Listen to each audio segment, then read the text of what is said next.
Hello, everyone. Welcome to our Coming Out Stories from India series. Coming out, what is it?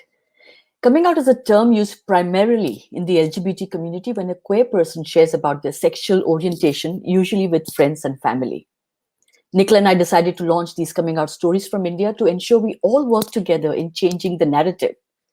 The last few years since my own journey, I've been looking for role models, stories that can help me in my own, life. There were hardly any, and if at all, not in depth enough. There's a common thread running through these narratives, though, that the journey has been challenging for most. However, we also very pleasantly discovered that not all stories are that of pain, suffering, and trauma either.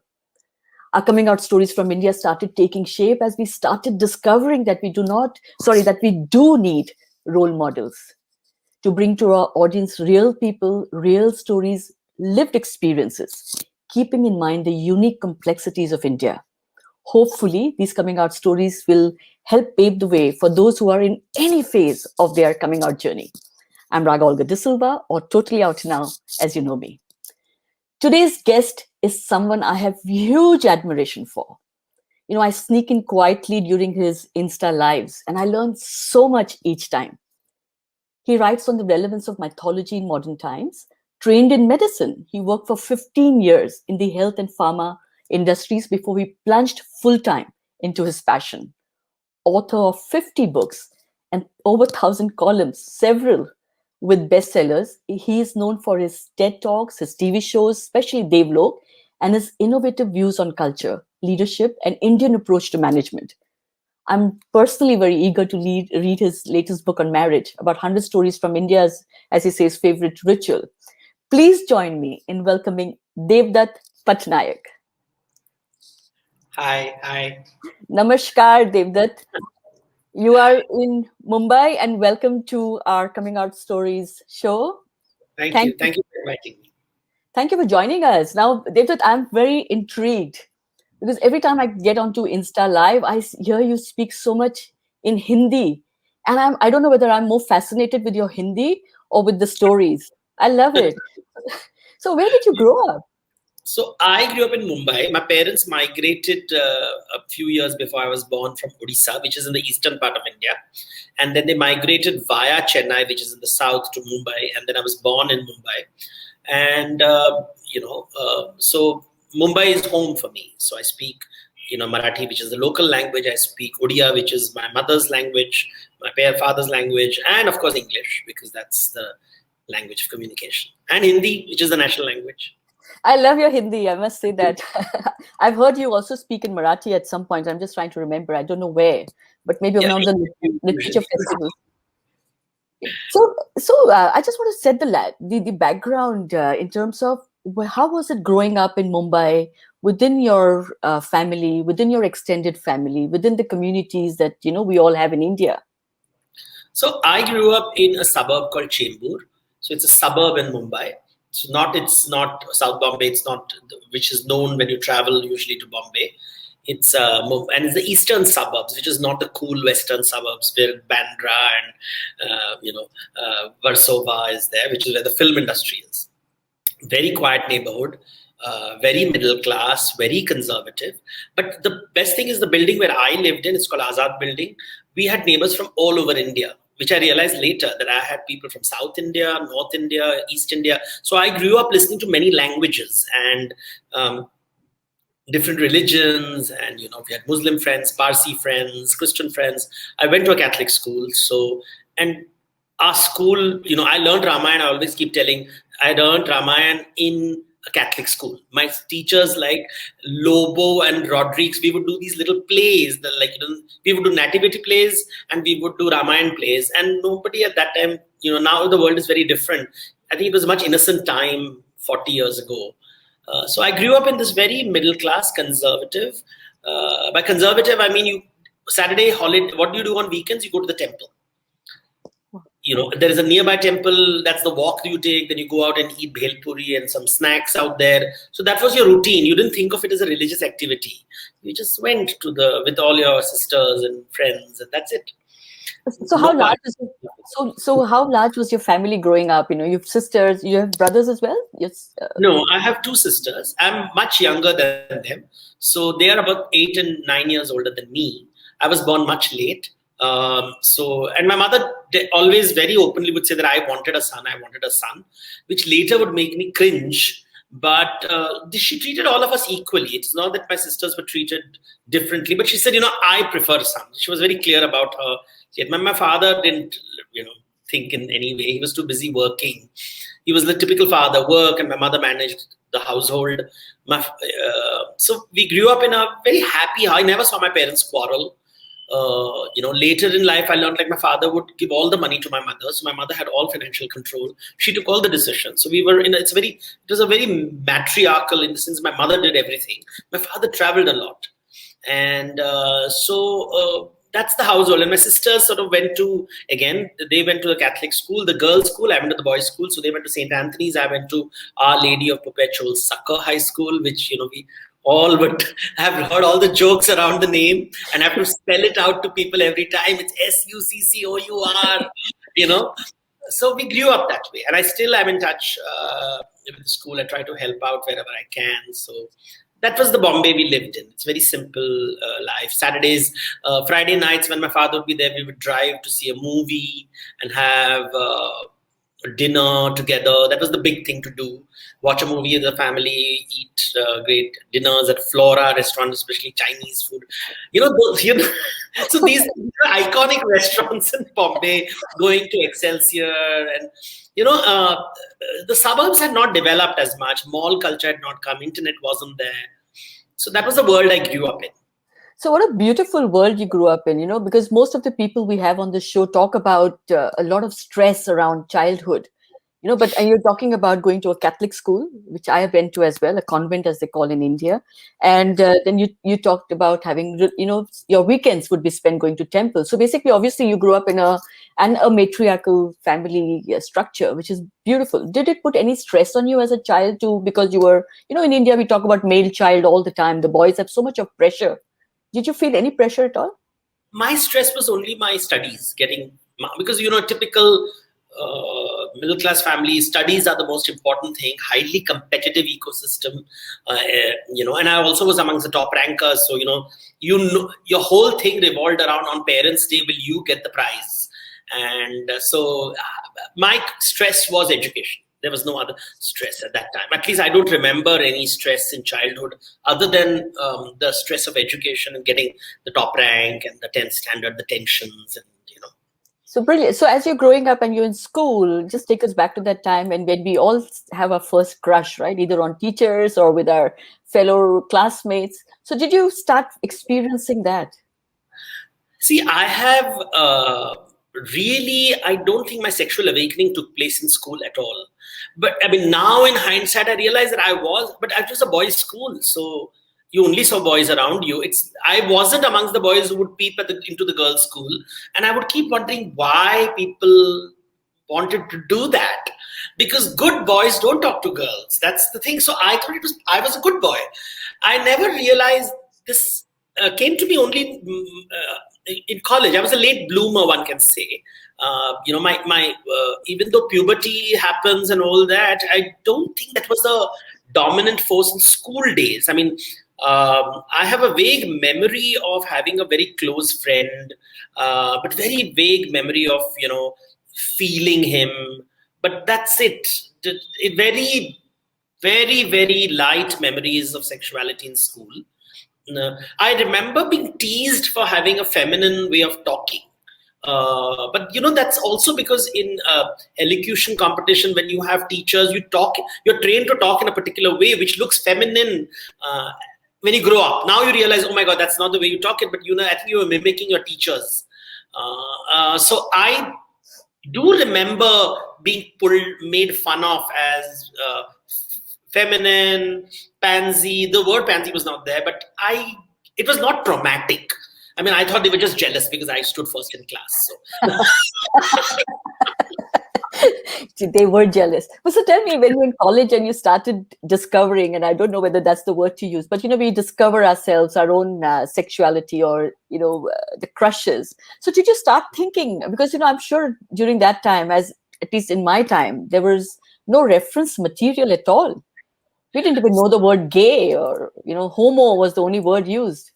So it was very organic for me. It happened really in the 10th standard. 2, 3 things happened. I went for an insurance policy for a doctor, where I had a medical examination, and the doctor asked me to strip, because they have to check your genitals and all that. I know that now after doing medicine, but that was a very erotic encounter for me. I have very strong memories of that. I mean, not the doctor did anything. He was just very clearly remove your pants and all that. But the idea of being, I think I became body aware. And at the same time, it's very interesting. There is a very famous English serial called Jewel in the Crown, right? And it was being shown on Doordarshan at night. And I would stay up late night to watch this. And in this film, and I used to feel these certain urges and sexual desires, but I couldn't quite know what it was. And I saw the serial and I was very excited to see the actors, and there was a very strong sexual undercurrent in the story, which I couldn't understand, but I could feel it. And I was drawn to the male characters. There is, I think, the English actor is Tim Pigott-Smith, and there was a Indian character called Hari Kumar, or I don't know, he's a very famous actor. I mean, they've done many roles, and I saw them, and I was feeling a strange drawing. I could feel this erotic energy there. And in one of the dialogues towards the end, he says he uses the word sodomite, the character. And I heard the word, I didn't understand what it means, so I opened the dictionary, and it said male homosexual. And I read it, and I said, oh, that's what I am. It was that spontaneous, it was that, I just knew it at that moment. I can't explain it. I've never had a sexual encounter, nothing, but I knew I was feeling something. And it's a very strange thing. I keep telling people it was a very intellectual approach. I got the word. I think that's why I spend all my time writing about words and explaining words. And that word sort of made sense to me. I said, that's who I am. And I was I just knew it. And when I went to college, I think the Indian actor was Art Malik. Yes, Art Malik and Tim Pigott-Smith. And if you see the serial, it's a very sexually charged story. So that is my memory of. So I think that was 1986 when I didn't come out, but I knew it, and then I was like, okay, now I was curious about it. So I started reading books on sexuality and sex, and very few books were there, right? There were not many books, and nobody talked about the gay sex. Was the little thing in the corner. But then, in Bombay there is this thing. You have these second-hand bookshops which are sold. It's in Matunga, where on the road you'll find books of all kinds from all over the world. And I got hold of a book very famous book by John Reckie called Sexual Outlaw. And I remember sort of exploding to this book. And remember, I have not had any sexual experience, nothing. I really don't believe a single gay person exists in India. So my approach is intellectual. I'm reading books. I'm reading anthropology books like The Prehistory of Sex, which is talking about how archaeologists, patriarchy influences archaeology. So very strange mix of books, but I knew I was gay. And in college, I would be staring at men. And when I went to medical college in Bombay trains, you encounter men brushing each other, and this kind of a slow access to this world of masculine and beauty. And but nothing terrible or negative. It was just, I was like lost. Oh my God, what's going to happen to me? Where am I going to go? There doesn't seem to be anyone like me. Maybe I have to, migrate to France, learn French in school, You're somehow back. associated with the gay world for some weird reason. And that was the world I lived in.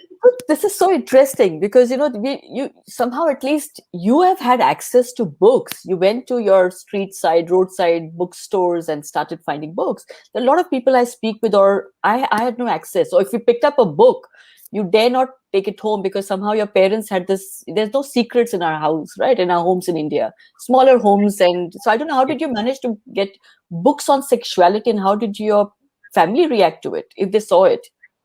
See, books were respected in my household. Education was non-negotiable. My mother would, if I say I want to buy a book, money would come. That, and I did come from upper middle class family. I mean, money was not a issue until my father retired. Then we had a period when money became an issue, because in those days you didn't have mutual funds and pension funds of that sort. So we had a series of years where money was tight. Otherwise, money was there. I always was used to, not affluent, but comfortable. And books was never questioned. Never questioned any book. My mother wouldn't see a book with the word sex on it. It's not a bad thing. It's like I remember my sisters reading books called Mills and Boon books, and at night they would be reading things and giggling, and I would wonder, why are they giggling? So I would pick up the book and say, what is so giggly about these books? And I would read these things about men crush, and it's if a gay man reads a Mills and Boon, it's a gay fantasy in a way, if you just sort of project yourself and you see these hot men kissing you. So I started reading it, and my mother said, why are you reading these girls' books? That was the only time I saw this differentiation of why you're reading girls' books. And as a child, as a boy, I used to dress up as girl. You do this and perform in front of your mother. That was perfectly considered to be he'd grow out of it kind of things. Nobody saw it as weird. I mean, I remember dressing up as Zinat Aman and for what is that Kurbani film? Leila, those kind of things.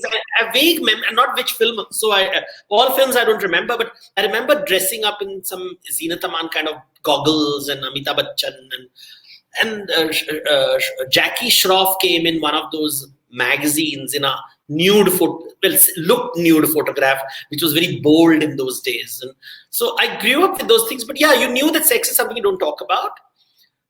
Good boys don't talk to girls. Girls don't talk to boys. My sisters were very conservatively, like they didn't think about it. They said, no, you don't talk to boys. It's just not done. My sister would get upset I remember one time my sister came home saying this boy approached me and she was livid that he had talked to her, that it's not done. And so it's very strange. It's not that my parents were, but I don't think dating and all these ideas were something, we were conservative in the sense marriage is the goal. I mean, these are the words that you hear around you. Marriage is the goal. Divorce is not good. Live-in is unheard of. So you just study, you get a job, you get married. That's the world you live in. So I lived in a well, really. I was wondering where will I fit in, because I think I was super confident about my sexuality. And I didn't know what to do about it. So that was my trauma was, what do I do about it? Because now the body is demanding and you're looking at men and suddenly a straight friend of yours says, why are you staring at me or something like that? Or people notice things and they start, the outside world also says, tu kya, aisa hai kya? And you're like, okay, how do I talk to them? Because I have no problem, but clearly they have a problem. And, so I didn't know how to negotiate that. That was the difficult world, because sometimes you would sort of cross the line with some of your male friends and you're like, they cringe and you're like, okay, something's wrong, I shouldn't do this. And that was my trauma, but it was more not like, oh my God, I'm gay or something like that, but how do I live a gay life in an ecosystem that doesn't seem to be supporting this thought? That was the great. That's interesting, because at that time, I'm sure there was like Bombay Dost was just about launched. So Bombay Dost played a very important role in my coming out, because I didn't know what to do. And honestly, it's there where journalism plays a very important role. And I keep remembering there was a magazine called Society Magazine, and it had an article on Salga and South Asian lesbian gays in Los Angeles. And they started something called Trikone. And I read this article, and I was at that time in medical college, and I read it and I said, oh, there are Indians who are gay, maybe I have to go to San Francisco. And I cut this piece of paper. I was 16 or 17 at that time, and I was not an adult, and I had enough brains to say that when I turn 18 I'll contact these guys. And when I was 18 I couldn't find the piece of paper. I was like, oh my God, I kept it here, where did I go? So I wrote to the editor of the newspaper, who became a friend of mine for 20 years, a very good friend of mine, Suma Varghese. I wrote to her saying that I'm gay, don't try to convert me. That was my first line in an inland envelope. I had read this article so many years ago in your paper, can you please put me in touch with them?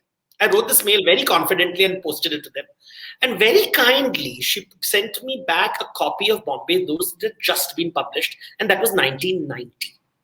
And I think that changed my life completely, complete change in my life. Because suddenly through that magazine with lots of adventures, I was part of the gay world and I felt I was fish in water. And honestly, Suma played a very important role. Had she not done that, she could have just ignored the letter. Some small things like that. Internet had not yet come. It's 1990. I was in the medical college, and AIDS was the big thing. And HIV, as medical students, we were familiar with AIDS, and suddenly India was talking about gay sex because male sex was being discussed, and so gay was no longer in the closet in society. People were talking about gay sex. Unfortunate that the AIDS crisis, but it played a very key role in presenting the gay world, mainstreaming it, mainstreaming it. It sounds, macabre and morbid, but really the HIV/AIDS crisis, sort of in the medical world at least, we had textbooks, we had, even though it was illegal, Section 377, it was illegal. The government of India, and that is the maturity in India, the law and society don't always align with each other. Doctors were talking about HIV/AIDS, they were talking about male sex. They were not talking about gay and lifestyle as much as it's men have sex with men, and they were talking in a very practical way. So I grew up that way. For me, my college days, when I was finally a relief because the gay world had opened up for me. The HIV/AIDS conversations were happening, and intellectually, as I said, I was sorted. I mean, that was never an issue. But The issue was sorted. did that put any fear in you in the whole HIV, the AIDS conversations? Did it make you feel that what if my parents got to know? Would they worry about me, or would they stop me? Well, I also had a very strong independence streak, and a very, very strong independence streak. And I was growing up at that time. I saw my sisters getting married, and I saw this whole story of marriage crumbling. Both my sisters didn't have the best of marriages. And I realized that marriage, they were not like my parents. You see, I grew up seeing a happy married couple, right? And we just assumed all men are like that and all families are like that. Then you grow up one day and you realize that men can be jerks. And it was a shock to me because my father treated my mother with so much of respect that my brothers-in-law's behavior took my sisters and me by surprise. We were like, the world is a cruel place and people can be nasty. It was really the bubble bursting. So my late teens and early 20s was traumatic. And worse was my relationship with my parents started getting sour because I realized that they were very conservative and saying marriage is most important. You can't leave the husband. And I was like, they are not good men. How can you not stand by your daughters and telling your daughters that no, marriage, you have to stand by the husband, whatever it is. My mind, I think, was growing up and I was realizing that this beautiful illusion of childhood was changing. People could be cruel, your parents could disappoint you, and I think that was a traumatic period. And I was telling them about my AIDS not AIDS. I was telling them about my sexuality, but I thought, like most Indians, that my parents know. And I think they were ignoring it because I would keep Bombay those copies. I showed them the film Maurice by Ivory Merchant, and I showed my parents this film. I thought that's enough to tell them that I'm gay. Why am I seeing this film Maurice, and why am I? There were these lots of gay films coming out, but all with the HIV/AIDS undertone also, and sad stories where gay men are always dying. Yeah. And I would show them to my parents, and they would watch it, and they would never. And I just assumed they knew it, and this is a typical Indian way. Don't ask, don't tell. Until you suddenly one day are a doctor, and they're like, "Why are you not getting married?" And I'm like, "But I have been." And that's when I realized, oh, they don't want to see it. They're pretending that it is not there. And that was a typical reaction. Like the way they pretended not to see the problems in my sister's marriages. They were pretending. They wanted life to be in a particular way. And I think that was growing up. I was realizing I was not like my parents. I was not like the world was not what I thought it was. And I think I have to make my own path. And I think my autonomy came out. My independence came out at that time because I said, I will not succumb. I think there was a strong urge that I will not let these people ruin my chances of happiness. Fantastic. So that was growing up. That was growing up. Fantastic. So Devdutt, then at what point you went to college and you discovered yourself and you've got things happening in the background in your family? How did you basically come out? Did you come out to your siblings, by the way, before you spoke to your No, parents? not No, really. With my nothing. parents, I mean, I just moved on with my life, assuming that life will happen. And then one day, I had moved to Hyderabad because didn't get my. I was in a sort of a relationship which was going not so pleasant. My parents met my boyfriend, and but they didn't know it. I kept telling them he's very close to me, but we were not articulating it. It was like the Indian way. Tum samajh jao na, samajh jao. Why are you? I mean, please understand. Please understand. I mean, it's you don't articulate these things, and I think my parents knew but didn't want to see. And so then it came to a confrontation when I was in Hyderabad. I moved to Hyderabad for work, and it became that, okay, we have put your name in a matrimonial column and we have got these girls photographed. Now please select. And it came to that point. And that's when shit hit. And I was like, what nonsense? And we had a loud screaming session. And I think I was 30 by that time. And I'm like, and I am giving lectures to gay groups and HIV/AIDS groups, and I'm sharing everything with my parents. It's not that it's hidden or anything, but it's not that I've told them I'm gay and I've not said it in so many words because I just thought that was not a decent thing. They should understand. But then I said, okay, this is it. My father said, who never had a conversation with me, he said, what about our family line? And I was like, oh my God, I burst out laughing, saying that what is the silly things? I couldn't believe my parents were saying everything that I thought, foolish people say. And I was like, oh my God, I'd never expect. My parents disappointed me, honestly. I felt that I always saw my mother as a very modern woman. I always saw my father as a very matured man. And that's how the neighborhood saw them. And I realized at heart they were very conservative. And so I was a little disappointed with them. And I was like, no, I don't care what you think. And my life is my life. I'm there with you. But you see, my father took it badly. And within a few months, he passed away. Oh, sorry. He had a heart attack and he died. That was in around 2001.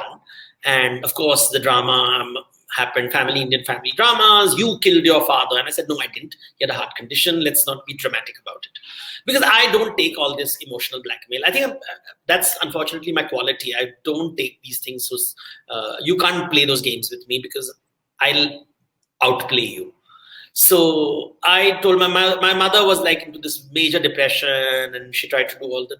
And I was like, you're playing a screen performance. It's not true. I am what I am. I love you. I care for you. And I realized the depths of my mother's anger when I bought a house in Bombay. And that's a very big thing, please. In Bombay, buying a house, and I was in my early 30s, and she didn't come to see the house. And that was the first time I realized how upset she was with me. She said, she gave me money, but to help me pay some of the loans and all that, but she said, I will not step into your house. Very dramatic, very Hindi film. And I'm like, okay. It hurt me a lot. It really hurt me because I was all alone buying the house. And my sister sort of said, please understand where she's coming from. I said, no, I will not understand. This is not done. And I was very angry. And it's a very famous story in my friend's circle. And if you check out a website called Agents of Ishq, there is a letter of mine. Which, it's for 7 years. Every Sunday, I would go to meet my mother. And it became like folklore in my friend's circle. I would go and have chicken curry with her. And my friend told me, it's not chicken curry, it's her love for you. And she would cook for me, and she had arthritis. It was very difficult. And I would go to eat lunch and we would sort of talk and then have tea and I'll come back to my house. And she would never come to my house. And after, it took her 7 years. And one day I just stopped calling her. I stopped inviting her. I would always tell her, come. And she would no. And I learned something in life that, the more you push people, the more drama they do. So you don't push people. And then they don't feel wanted anymore. And when they don't feel wanted anymore, they turn around. And, unfortunately, I had to be the parent to my child, to my parent. And my mother finally decided to come to my house. And then, because that time my career was taking off, the mythology thing started picking up. And then I was Devdutt Pattanaik, the public figure. And, suddenly success also helps. It's sort of, you want... and it helped. So I know how it helped. And my mother would always not say, I don't care for money, but I'm like, yeah, but that's my bank balance. And she'd be like, nice. I love the way you're just being so honest and, it's like, this is how it should be, right? Transparent about what actually goes behind the scenes. And I love the tips you've given us, by the way. I think it's important to know family dramas. like I call the Nirupa Roy moment. My mom New had it. Roy moments, Then absolutely. it's a, we just love it. When my mom got to know, I'm talking about 20 years ago, I'm in New Zealand with my little kids. My mom actually tried to kill me. She brought this, I know for a fact that she wouldn't have plunged that knife in me, but that knife was being held here and everything was about her. I had been cursed. How could I have a daughter like you? I mean, like, Nirupa Roy, right? That's what Nirupa Roy would have said Yeah, in all the films. So our parents learn from Nirupa Roy's and what the Nasir we Hussein's. don't know how to deal with these situations, so we take refuge in stories. And now I know it. I mean, from a purely neuroscientific point of view and understanding what's going on in the world, and I just realized that it's very difficult for people to understand. I realized my parents had imagined their life in a particular way. Their daughters would be in this particular way, their son would be in a particular way, and nothing worked out. Nothing. The son they produced was not the son they thought it was. The daughters had husbands who were really nasty people, and they were like, why is the world so cruel? What's went wrong? What did we do wrong? And I think they were surprised. The life shocked them. And then things go. My father's profession went through a bad patch. My sister's marriages were going through a bad patch.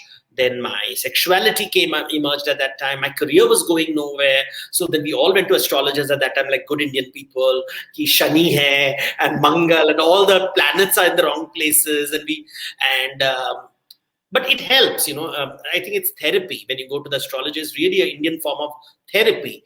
And sort of despite being mentally very strong, I realized one important thing which I tell all young gay people, that do not lose focus on your career, because ultimately you have to pay the bills. If you don't pay the bills, you are dependent. Like, I know so many of I became part of a gay group called the Gay Bombay. We started it. I was one of the founding members in the late 90s, one of the founding members. And and it was really, it's still not a legal group. It's a what is that called? Informal safe space. And in Bombay, what happened is there was no gay culture as such. We had people who would meet privately for gay parties, and the language was based on self-hatred. There was a lot of use of feminine vocabulary, and very violent feminine vocabulary, slut shaming. And as a middle class boy who was raised in a conservative, I found that a little distasteful, the kind of language that was being used, because we were told this is bad language. You don't talk like that in public. And I was like, they are normalizing these words, which are bad words, and I'm not going to normalize it. And then I realized Gay Bombay was full of young men who were thought the same way, and they wanted to meet on Sundays at McDonald's, because that was the only public space available, to discuss. And we realized how poor we are in India, because we would meet at McDonald's and we would request people just buy one burger so that we are occupying space. So McDonald's doesn't feel, who are these people hanging out here? But people couldn't afford that coffee or that one burger. I mean, we realized how young students, we have no money. We cannot afford that. And we would meet there and discuss life. And I think that was a great, I made the best friends. We are still friends 30 years later. Now I sort of support the group from the outside, with the younger generation taking care of the same thing, the same issues, the same stories, the same conversations. And now, of course, Humsafar came along, and then more formal groups came along. There were great parties, like groups like Salvation, and lots of groups started throwing parties. But it started with Gay Bombay played a very important role. We were not political. We're very clear. We're not political. We're not going to talk about HIV/AIDS. We're only going to talk about good things. Go for picnics, go for movies, organize parties. I have a friend who organized party every week, literally, for the last 20 years, every week, every month. That became, because he went through a bad patch, he got married, and he said, this is my way of giving back to society. And that's what, and now, because of lockdown, we don't have those parties. And now, of course, the world is different. That led to more people throwing parties, and new groups emerged. I saw that happening, and the internet comes, and Planet Romeo comes, and gay.com comes, and suddenly you're part of a grinder, and these are new worlds. There was a time when we used to go to Bandra station and wait and look and cruise, a word which nobody knows anymore. And as, again, middle-class guy, shocked, oh my God, what am I doing? Going to a public place, looking for men. This is not what decent people do. Those were my awkward things. Yeah, so That interesting because we've had like Sridhar from Kashish, right? Kashish Sridhar Rangayan, and he talks about this as well, cruising, how it was so difficult and so different those days. Now people talk about, oh, I don't have the right app to find my, yeah, but you can it's still, fun. The world has changed. The world has yeah, changed. you still In have an small app. town India, it's still prevalent. I mean, you can go to. I always tell people, you go to any village in India, any town in India, go to the ST stand, where the ST is the state transport buses, and wait. And if you don't catch too many buses, somebody will notice you. That who is this boy who is not catching a bus? He's looking to ride something else. Devdutt, I've got a couple of more questions. Like, I mean, there's so much to talk to you about, but a couple more important ones is like, I've heard of aggression in the gay community. And I've heard this very commonly being discussed about how you would invite men over for an encounter, for an intimacy, and in the morning they would just walk away, sometimes with a stereo or your video, and there was nothing you could do because there was no law. So did you ever face those kind of things? See, you're calling a stranger to your house, you better be smart, right? Let's be very clear. You're having a stranger to the house, it's not going to. I think it's also how you are prepared for the world, right? It's like going to any work, or any business deal that you do, marriages. So I think I was my survival instincts were very strong because I saw what had happened to my sisters after a proper heterosexual, well organized marriage and how dark it can be. So getting a stranger to the house, you should be alert. You can't just be foolish about it. And if you're going to be inebriated state, you are opening yourself to vulnerability. You are breaking the law. At that time, Section 377 was very much there. And I had one or two negative encounters, but it's very interesting. I had a negative encounter where I had an encounter in public with someone, and it was a very pleasant time. And then after that, he wanted to take my money away. And I was in college at that time, and I was like shocked. And the guy gave me 20 rupees to go back home. So it was not, how do you explain this? Because I got into the cab because that was enough for me to take a cab, because I thought I'll go home by cab. I couldn't bear to take, it was by bus, and I thought I'll take money from my parents. But the cab fellow saw me looking scared. He said, "What happened?" I said, "No, somebody stole my purse." I couldn't tell him what happened. And I think he figured out what had happened, because why were you in that lonely place and all that kind of things. But he was like, "You should have told, we would have helped you out." And I just said, "I want to go home. I just want to go home." So that was my negative encounter, but it was not as negative as some people have had quite nasty encounter. But I became alert after that. I became a little alert after that, and I was a little careful when I would call people. And then over time, I would sort of tell them that the whole world knows I'm gay. So if you try to act smart, I will go to your house and tell your mother. You will have, and I would scare the shit out of them. See, so many good. I have your number. I will go to your house, and I don't care if I am humiliated. So I played the game, but then that's also, and I was careful about who I called. But the best thing about the gay world is you get to meet people from all social backgrounds, all communities. I mean, it is beautiful because you get to meet the rich, the poor. I know rich family boys who are in the closet because they will not inherit the millions and forced to marry women. And I realize money doesn't do anything. So tragic, for sure, tragic. That is our tragedy, isn't it? And family. I don't think it's our tragedy. It is the foolish parents, because the parents have lost the love of their children. So they have lost the love of their children. They'll never be loved because the revenge will be taken when they are on the hospital. That's why I know children who went to America because they didn't want to come back home. They're saying, our parents are cruel. We want to go to America. We'll never come home. We'll throw them in old homes. And that's the punishment that children give their parents. And we don't realize the anger comes out in some form or the other, because one day you will stoop and stammer. And when you didn't support your children, they won't support you. Yeah. And that already exists in our country. And I know that.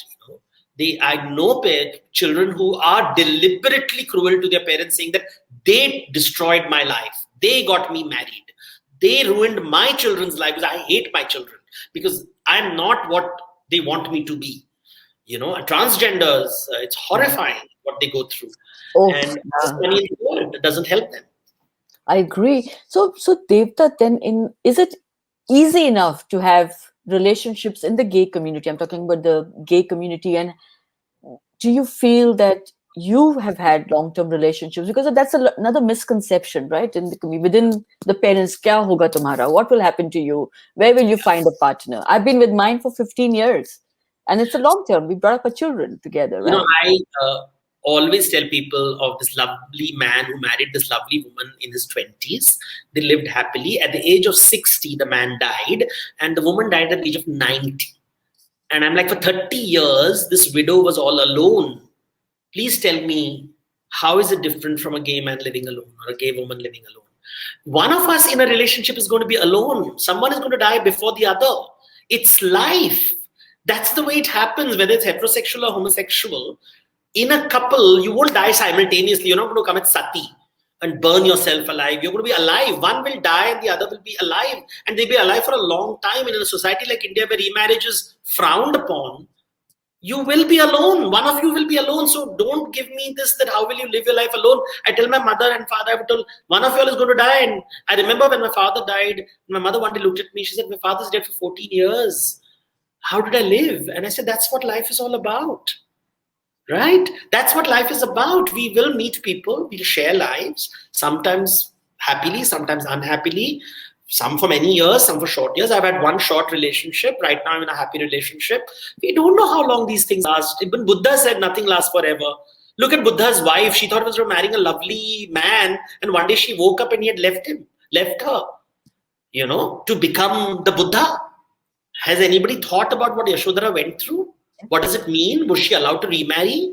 Was she allowed to have another relationship? We don't talk about these things. We valorize men who live their own lives, but we don't think of abandoned wives. So True. that's life. And coupledom is not heaven.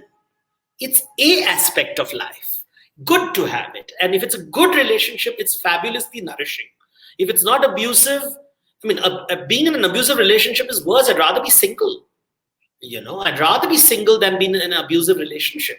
And if I have a nourishing relationship, why not? And you can have nourishing relationship with friends. It doesn't have to be sexual. There are different kinds of relationships. I think this heteronormative model is horrifying. It's worked in the industrial era and the Neolithic societies. We don't live in those societies anymore. And we live in the .com era, and we have got Grindr, and we have got Tinder, and we can have friends. I think we glamorize coupledom too much. I love, but I love it.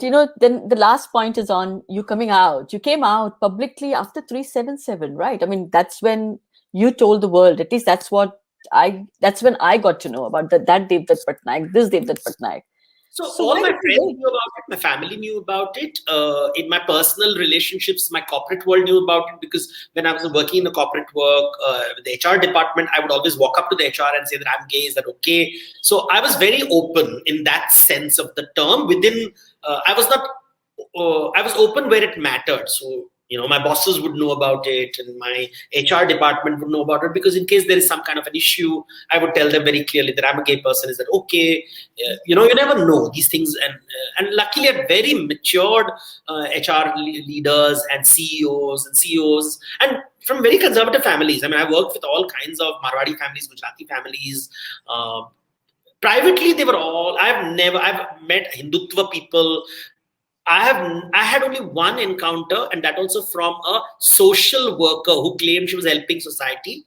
And one day, that was the only time I heard, she said, oh, I come from a religious, my parish is not going to support it or something. I was shocked. She said, no, personally, I have no problem, but then I'll get into trouble in the community I live in. And that was the only encounter I had which was negative.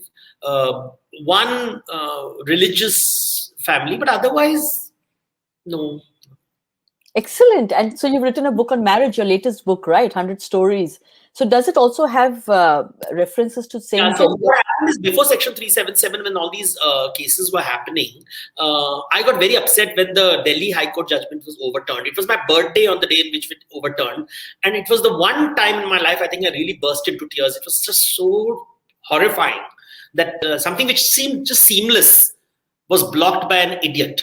And I can say it because we know that he just did it for his own image. There was no legal reason to do it. and caused so many trouble. So I decided to write extensively. I said, how do I use my knowledge to talk and change people's opinions? So I wrote on culture. I wrote my book, the famous book called Shikhandi, which was a collection, because everybody said not part of Indian culture. I said, okay, let me show you it's part of Indian culture. I wrote a book called Pregnant King. So it began by writing fiction. The Pregnant King this is the Hindi version of it, recently released. And I wrote it in first fiction, then I wrote non-fiction, and I didn't come out. It came out after Section 377. And now this marriage conversations are going on. The court is talking. So everybody said, again, the government said that marriage should be between men and women as per our culture. And these people who talk about culture have never really read anything. So I said, okay, let me show you what Indian culture is. Let me put together 100 stories and show you that, well, it's not what you think it is. It's a very fluid and mature culture. You are immature. Your culture is mature. You are immature. Don't blame your mature culture and don't reduce your culture to something it is not. The culture is smart. You are stupid. And that's the way I projected it. Because my life was that. I always knew that I was comfortable with being gay and I saw stupid people around me. My conflict was, how do I live in a world of stupidity? I love it. I love it. We are learning, isn't it? It's so wonderful. No wonder you're a beautiful storyteller, Devdutt. I could just listen to you. Seriously, please get us more books. This 50 has to multiply into 500, hopefully. And marriage. I think I'm going to get a copy of it soon. It's available in different languages. You said Hindi as well as Marathi. The marriage book has just been released because of lockdown. It's been a little bit of a promoting it has been a problem because of the lockdown issues. We did it within the lockdown. I was very happy that my publisher agreed to do it within the lockdown. So Rupa Publications just did it. So Kapish, thank you very much. And